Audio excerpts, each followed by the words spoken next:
एका भिकाऱ्याकडे काय असू शकतं? फाटलेले कपडे, हातात वाटी आणि असलीच तर एखादी मोडकी सायकल. पण इंदूरच्या या भिकाऱ्याचा थाट ऐकून तुमचे डोळे पण पांढरे होतील. या माणसाकडे 3 पक्की घरं, 3 रिक्षा आणि फिरण्यासाठी चक्क स्वतःची डिझायर कार आहे, ती सुद्धा ड्रायव्हर सह. ज्याला लोक बिचारा समजून पैसे द्यायचे, तो प्रत्यक्षात कोट्यवधींच्या मालमत्तेचा मालक निघालाय. या हाय प्रोफाईल भिकाऱ्याचं गुपित थोडक्यात सांगतो.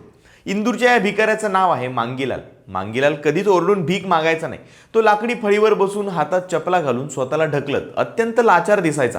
इंदूरच्या सराफा बाजारात येणारे लोक त्याच्या या सायलेंट परफॉर्मन्सला बोलून त्याला दिवसाला 500 ते 1000 रुपये द्यायचे.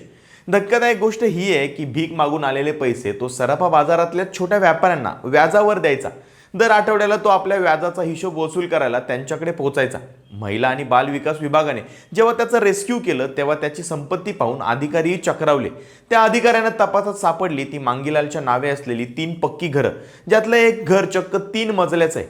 त्याच्याकडे 3 रिक्षाही आहेत, ज्या तो भाड्याने चालवायला द्यायचा. इतकंच नाही तर फिरण्यासाठी स्विफ्ट डिझायर कार आहे, जी चालवण्यासाठी 10 ते 12 हजार पगार देऊन त्याने एक ड्रायव्हर पण ठेवलाय.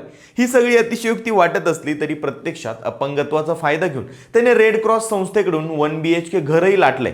लोकांच्या सहानुभूतीचा फायदा घेऊन मांगीलालने ही कोट्यवधींची संपत्ती जमवली. सकाळी लाकडी गाडीवर बसून लोकांसमोर हात पसरायचे आणि संध्याकाळी आपल्या आलिशान कारमधून ड्रायव्हर सोबत घरी जायचं, असा त्याचा नित्यक्रम होता.